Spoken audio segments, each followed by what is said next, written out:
Pain, Heartbreak, and many, many more. She's also set to celebrate the 20th anniversary of her solo career with a concert happening on June 2, 2024, Sunday at the New Frontier Theater in Cubao, Quezon City. So the title of the concert, as you all know, is Same Ground, Kichino Bell's 20th anniversary concert, and it chronicles the singer-songwriter's journey as an artist who blazed a trail for women in alternative and pop music with uncompromising individuality. Ladies and gentlemen, I think we're excited to present now the artist or the woman of the hour. Are you guys ready? So who's excited? Who's excited to see the one and only? May we present you, Miss Kichi Nagat! Magandang hapon po. Ready na ba tayo? Hi. Nice to see you guys again. I want to thank you guys for being here. I'm really excited. We're gonna do this gig with the 20th anniversary in the music industry. And yun, sana lahat kayo makapunta. Thank you, Kichi. Now, I think the floor is open for Q&A. So, to our media friends, we have 2 microphone stations at the left and right side. So, if you have any questions, just state your name, your publication, and then throw away your questions. So, we have 2 microphones here. Who wants to start? Okay.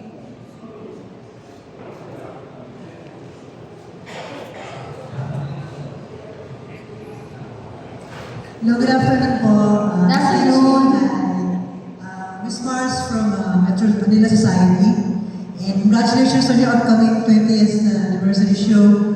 We're just curious po, since you've been in the business for 2 decades, ano po yung major differences from way back in the now scene, the music industry?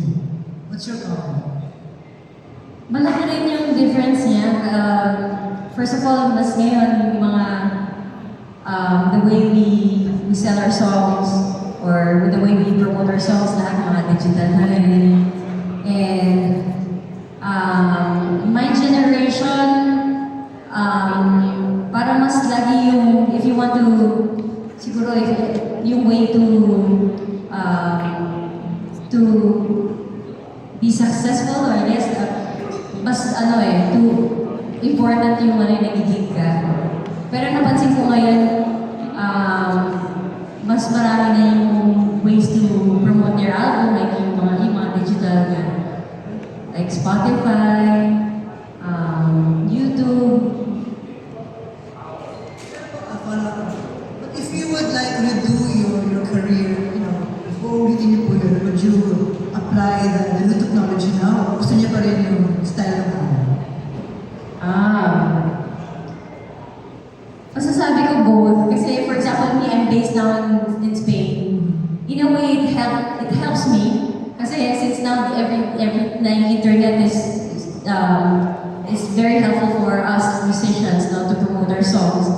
So kahit nandun ako, abroad ako, there's a way parang yung way ko to still share my music here in the Philippines and even all over the world. So, I guess both for me. Like, yung noon lang para para feeling ko, mas marami lang yung gigs, live gigs. Mas important yun. Thank you so much and good luck po. Thank you. Thank you so much, Mom. So who would like to ask next?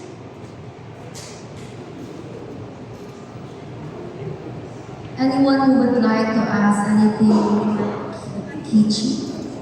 You may now come to the left and right mics we have here. Miss Jamie of Soundcheck Manila, nakita kita.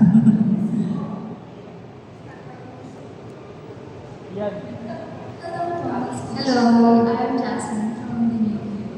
So, question I have for you is, do you think your understanding of your own music changed over the years? Do you see your songs differently now than you did the first time that you wrote them?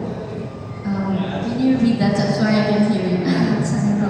Do you think that your understanding of your own music changed over the years? And do you Understanding? understanding yes. Okay. And do you see your songs differently now than you did when you first wrote them? I feel like my songs now, parang yung, meron din akong conscious effort for my songs to be more positive. Kasi I have, like for example, like the last single that I released, it's called Lahat. That song that you were hearing earlier, it's about my motherhood. So, mas ano na siya, mas light na siya, hindi na siya mga heartbroken. I just want my songs to be more authentic, like with my season now. Since that now I'm a mom and I have a husband, so yeah. So I want relatable pa rin, of course, like to my audience. Basically, po naging sensation yung mga old songs mo all around platforms like TikTok and Facebook. Yeah. So how do you feel po when you hear your songs being sung by people of all ages? Kahit na hindi po sila pinanganak in the same time that it was released. What do you think is the timeless quality to your music that transcends through generations? Oo nga eh, medyo surprise ako doon. Kasi, oo nga, like what you said, yung iba, baby pa daw sila, and they come up to me and they say that I was like in grade school, like, fan na daw sila. And, syempre, I'm really thankful that the songs still continue to find new audiences. And it still resonates to people all across different ages. So, sa akin, it's very encouraging kasi it means na parang pwede pa pala na gumawa ng mga songs and and that's actually one of the reasons why I decided to do this anniversary concert. It's also for the new generation. So, looking back on your journey as an artist, what are some of the most significant turning points in your life that shaped you as an artist and a person? Kapag po naririnig nila yung Kiss You Na Dad, how do you want to be known? Siguro,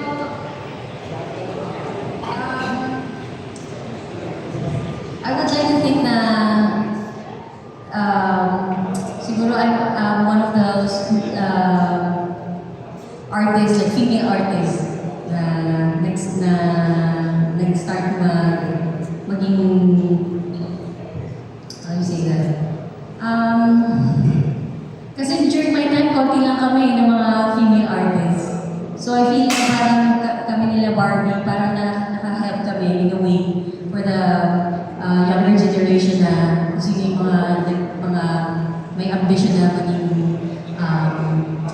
sumama sa band or maging lead vocal or lead vocalist sa band. So I can say I would like to be known as somebody na naka-contribute doon. Naka-inspire sa mga younger generation. thank you po. You're welcome. Thank you, Daniel. Next, we have a child from Soundcheck Manila, Jamie. Hi, Kichi. Speaking of timeless, I was a yuppie, 22 years old, I think, when Bulong came out. And it's my favorite because it really helped me with, stress as a new worker, new employee. So thank you. And now I'm 42. How time flies. So anyway, out of all the new artists, especially female artists, would like to collaborate with any of the new female artists? New female artist. Yes, the younger The generation. younger generation. Madami. Pero isa na daw si Keiko, necessary.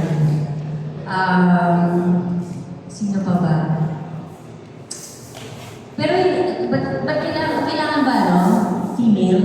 Pwede namang pumili. Si Jarlo. Yun yung mga napapakinggan ko ngayon. Sila Zildjian,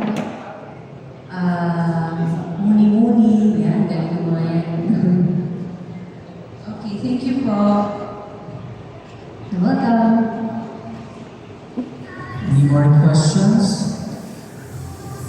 Julio from Philippine Star. Hello.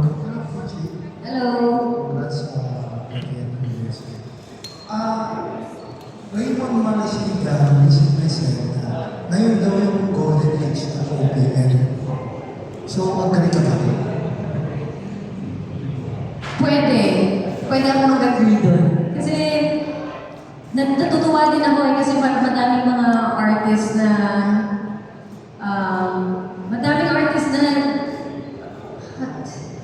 nagugulan din ako na hindi sila, kung paano sila naging, how they made it in the music scene. Because normally, well, during my time, parang they need a lot of support from like a big recording label. Pero nowadays, nag-start sila on their own. They do recording at home. And very authentic in the way they promote themselves.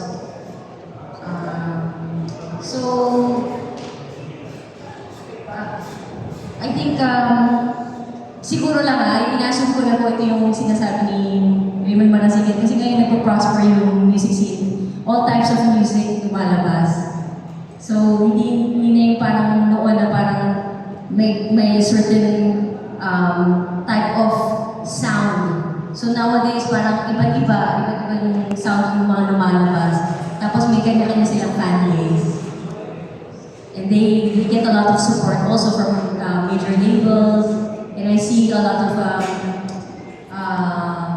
support from just like even like gigs, no? Madami ng gigs ngayon. Yung final question ko is, pag kinakanta mo yung Peachy na Don Melly sa video, ano yung mahati mo sa'yo? Sa akin? Hati tayo. Pag kinakanta ko? Yung Peachy na Don Melly. Sa karaoke? Hindi ko ba, sa totoo lang, isang beses ko lang ginawa yun. Kasi pero many years ago, I remember, share ko na lang din sa inyo, nag-gig kami sa Japan. Kasi yung time na yun, uso pala yung marami pang mga artists na Japan, tapos tumutugtog sa mga small bars. Since small bars sila, walang gamit, so may isang bar doon, as in wala talaga, karaoke lang.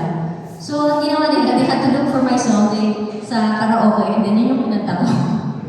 So yun, after nung di na naulit. Sa tama. Thank you so much, sir. So, Thank you. we have any more questions from our friends, Lydia? Yes, ma'am? Lydia. Hello. Hi, Miss Peachy. I'm Nika from ABS-CBN Bush. Thank you so much, ma'am. So, we would like to ask lang po, despite your busy schedule, beautiful mom of two, pwede niyo po bang i-share how are you preparing for your anniversary concert? And meron po ba kayong pwedeng i-share na kahit maliit na detail na pwedeng i-look forward ng fan niyo for the same concert? We're preparing, we're doing a lot of like rehearsals nowadays and more on that, like we're really focusing on the anniversary concert. So hindi rin kami masyado nagiging. So puro mga rehearsals lang. And we make sure we get a lot of rest. I get a lot of rest kasi until now, medyo nag-adjust pa naman ako sa may jet lag pa rin. And what else? Well, for our concert, just expect that we'll be performing songs from the first album to our last release of our song. And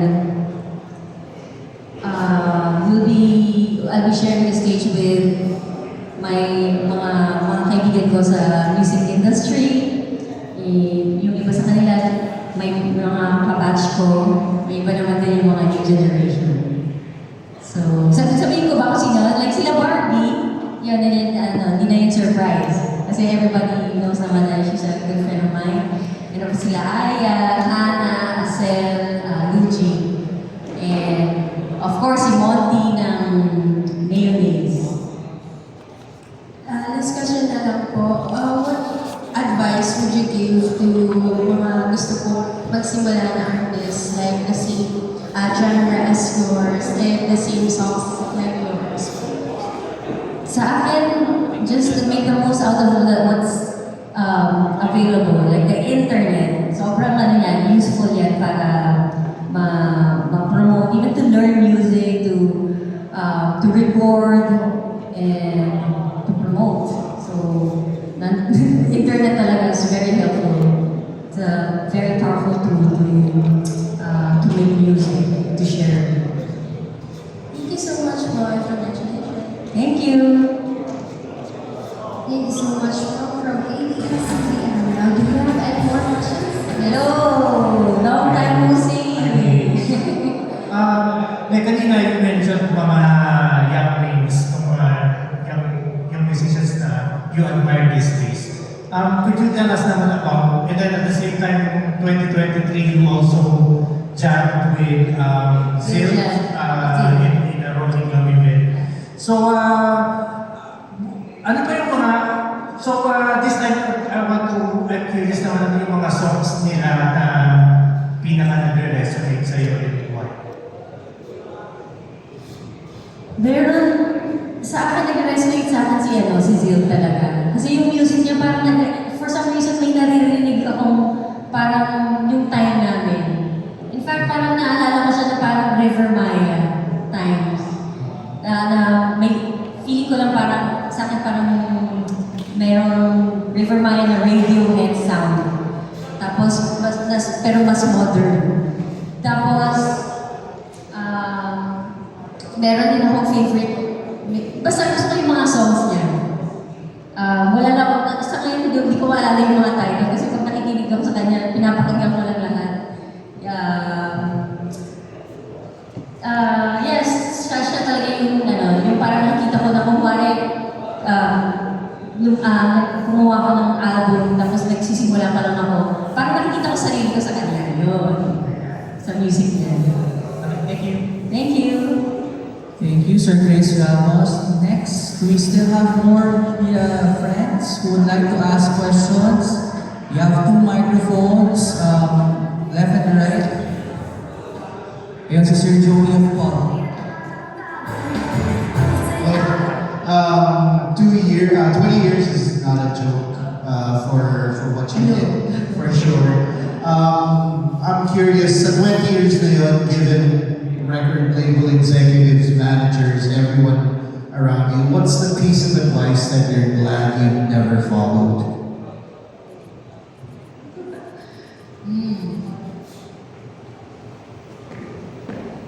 I'm glad the things that my story, my personal decision na I'm glad that I was, because I started indie. And ever since, never ako na yung gano'n. Naging under to any label. Lagi na distribution deal lang. I'm not saying, this is not to discourage other artists, but for me personally kasi, parang it helped me grow. Yung parang feeling ko lang sa akin, parang mas authentic yung growth ko as an artist. And I feel like if I'm under a label, I feel like I might be pressured. Yeah, baka mag-push ako to produce an album, tapos I feel like it's too much too soon, which I experienced before pa when I was with Mojo Fly. So when I decided to go solo, like as a solo artist, parang feeling ko, parang I was growing at my own pace. So relax lang, just like now, diba? Parang now, I don't really give so much. Obviously because I'm now based in Madrid, but I get to give and to accept shows that I think that would be meaningful and that aligns to my artistic growth or plan. Alright, cool. Next question. What is the most surprising lesson you've learned? Hindi mo sukat akalain, matututunan mo in 20 years of being an artist? Wow, I guess the discipline. Kasi parang dati, nag-start ako na sa music scene, it was just a hobby. And hindi siya, parang hindi talaga ako serious. And of course, as I continue to work with my band and with professional musicians and yung mga labels, syempre I learned to be more responsible. Be on time, mga ganun simpleng bagay. Okay, thank you, Kichi. Thank you. Next question. Yes. I want to ask why did you choose the same ground as the title of your concert? Is there any meaning of That's a good question. Hindi ko rin alam bakit yun yung naisip nila. But I think it started because merong, nag-viral yata yung same ground sa TikTok. And nagkaroon ka ng parang resurgence dun sa song na yun. And I think it's also kind of parang play of words din kasi I'm not in the same ground because I'm based in Spain and it's like, this is the same ground and I'm back. So parang double meaning. Thank you for that. And the next question is, what can you say na yung, when someone say is about OPM, lagi kasama si Kichi na narinig sa then, yung mga songs mo parang hindi nalalas, parang yung mga batang 90s na papasa na sa mga young generation, mga Gen Z. What can you say about that? Siyempre, sobrang natutuwa ako. Like I said earlier, parang encouraging for me to write songs. And nagugulat din ako kasi it resonates to them until now, no? To the new generation. And I guess that's the reason why nagkakaroon din kami ng inquiries. Like the last time we did, I had a US tour. Hindi ko na alam, parang it was late last year. And nagugulat din ako dahil kasi mga nanonood, mga bata pa sila. And they tell me na they like the songs. It's really encouraging for me to continue making music. Thank you. Thank you, sir. So, do you have any other questions? Yes, ma'am. I'm Charlotte Aguil from Philippine Star. So my question is, ano yung reaction mo or ano yung feel mo when you first learned that you're performing here after so many years? Syempre, lagi naman excited. Pero the last time I performed here in the Philippines, it was last year ng February for 3 months. It's always, good to be reunited with my band. Kasi for me, yun yung one of the things that are rewarding as an artist when I rehearse with them, when I arrange songs, and record songs in the studio. Sometimes it's even as rewarding as the live shows. That's just my personal mga preference. Like when I'm with my band. Thank you. So my second question is, paano nyo na-maintain yung friendship mo with other female rap icons like sila Barbie, sila Kasi aside from madali lang kasi parang I guess yung magkaka-wavelength din kami. So we're not just when you see us on stage, backstage din friends din kami. So we hang out, and when I'm here, like last year, hindi lang kami nagkakasama tuwing may gig kami o magkakasabay kami sa isang province, hindi. We're really good friends. So kaya maintain namin yung friendship. And na lang, kumbaga yung that sa amin parang na lang yun, parang reward yun sa amin na meron kaming, we get the chance to be together to do a show. So yun, Thank you. Thank you. Thank you so much, ma'am. So do we have any more questions for Ms. Kichi?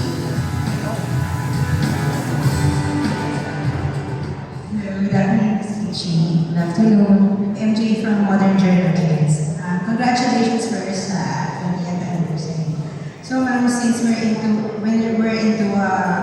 social media nowadays, so in this time of 20 years ka na, so how do you think yung social media has changed the local music industry without throughout the years in terms of engagement with fans and promoting your music?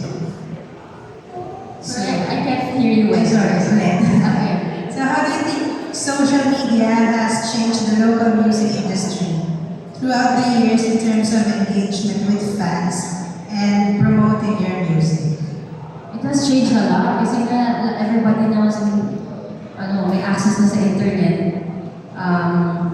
There are so many avenues now to promote songs. And yung social media, syempre, actually yun nga yung weakness ko din.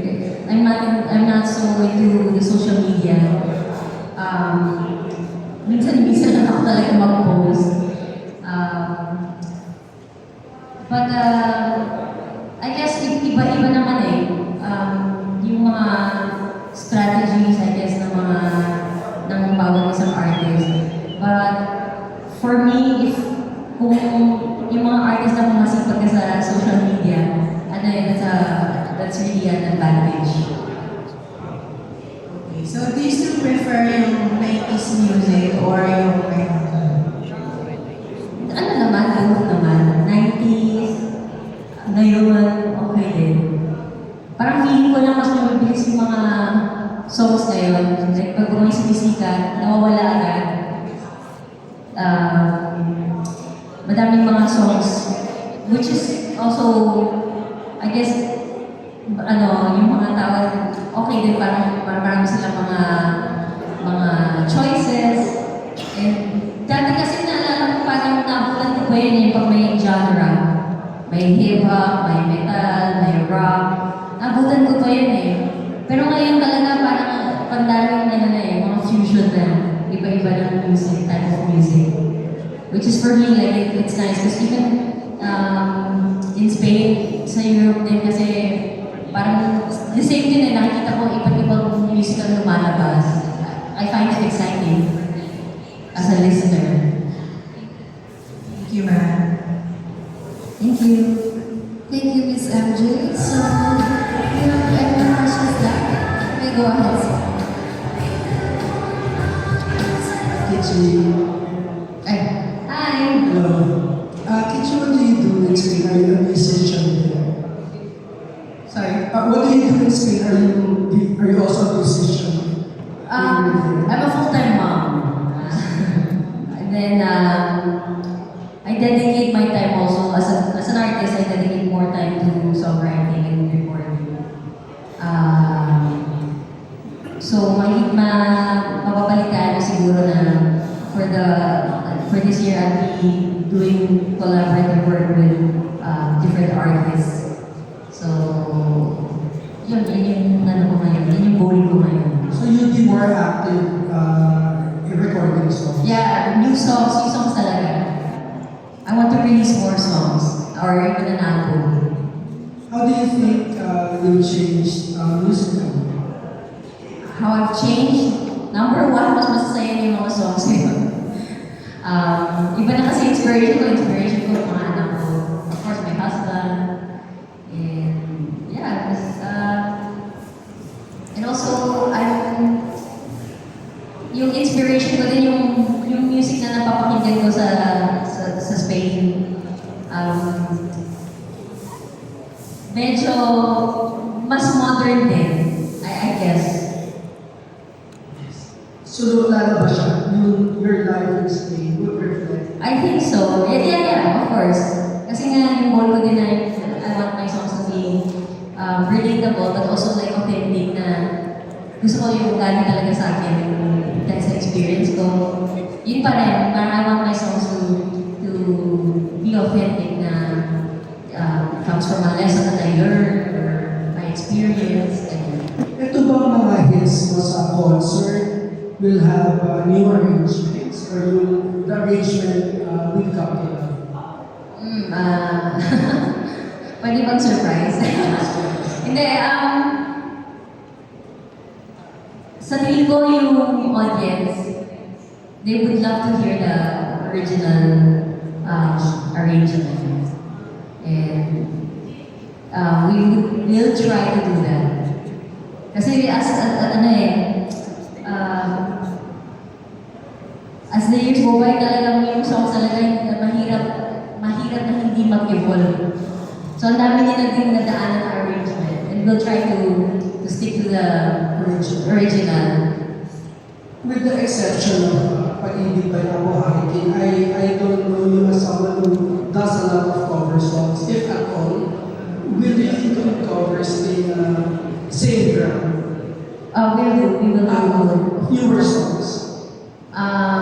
What do you mean, cover? Or? Yeah, covers, yeah. Yeah, we will do cover songs. But hindi madami. Konti lang. So, what's the songs mo pa din? Yes. More original songs. Even the songs that kasi, di ba, sa mga gigs naman, may mga fans kami na they would request a song na hindi siya ganun kakakilala. And we want this to, I want this to be an opportunity to play those songs. Kasi maraming beses nangyayari yun and they would ask us to play a song na hindi talaga siya naging single or hindi siya talaga na-promote. And we want to take advantage of that. We want to dedicate it for dun sa mga talagang yung mga fans. Kasi most likely sila talaga yung mga bumili ng tickets. So we wanna do those songs. Finally, for me, kaninong idea na mag-20th anniversary concerts? Sila Ian ba It was Big Brew and Rolling Gum. We came up with that idea to have an anniversary concert. Did you readily accept the offer? No. I thought so. Yeah. I was hesitant, but only because of it, I felt like it's going to be a logistical nightmare. Because I have a 6-month-old baby. So I was thinking like, oh my gosh, I'm going to have to travel. How am I going to gig? How am I going to rehearse? And kasi I'm a full-time mom. Siyempre pag ang buhay abroad, talagang hands-on ka talaga. So I couldn't imagine working and then having someone else take care of my son. Parang hindi ko. Pero I'm really thankful because I have friends here, so they're the ones helping me with my son. And it's really nice. I'm really grateful for that. And the fans really look forward to this. Yes, thank you. Thank you. Yes, ma'am. You may introduce yourself and ask a question for Ms. Kichi. Insight from News 5 Digital. So my question would be about your concert. You'll be sharing your stage with several local artists. Yes. What do you expect your fans would enjoy the most? Siguro sa mga collaboration stage ninyo with these artists. So tingin ko, kasi we share the same fans din, like me and Barbie and Aya, Asel, Hannah. So sa tingin ko, matutuwa sila. And also with Mayonnaise. Kasi alam ko daming fans ng Mayonnaise. And I'm really excited for that. Okay po. Next question po would be, do you have a theme po for your concert or Any theme? yes? Parang ang theme lang namin is yung album namin, from yung first album namin. Kasi yun yung naging famous or popular sa yung mga songs na yun. So, expect more of that, like a lot of parang nostalgia. Last question po would be, ano po kayong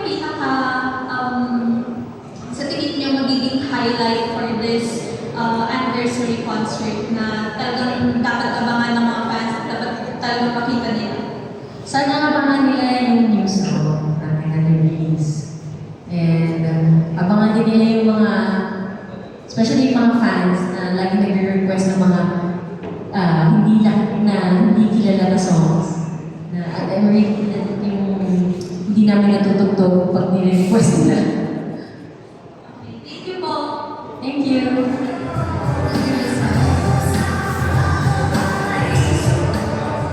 Yes, ma'am, please introduce yourself. Hello. Hello, I'm Manali. I'm from Masokta PH. So, my first question would be, this is about your personal and artistic growth within 20 years. So, you mentioned about your new songs being now happy, and looking back to the time where you were able to write songs like Same Ground and Wag na Wag Mong Sasabihin. These are heartbreak songs. So, looking back to that, do you have a message to your younger self who were able to write or produce these songs? Advice for the younger self. Siguro, I wish I did more collaborative work. Kasi I feel like during that time I was just parang when it comes to songwriting, it was just like I was always doing it by myself, and I feel like that parang there's also, I guess there's a, when you work with other artists, you also learn from them. So I wish I did that. Okay, thank you so much. And another question would be, how do you react over your dancing fans like me? I'm making memes or like about your songs and you, or like how do you react to the younger generation's new way of engaging and relating to your songs? I actually love it. I just wish that sometimes, kasi may mga memes na I couldn't understand. Hindi ko mag-gets, but it's amusing. I'm thankful for you guys because of you guys. Yung band namin, we get more inquiries to perform, to do shows. Thank you, Kichi. And last one, the same question anymore. I just would like to ask for a message to young artists these days because you are a good inspiration to many of them.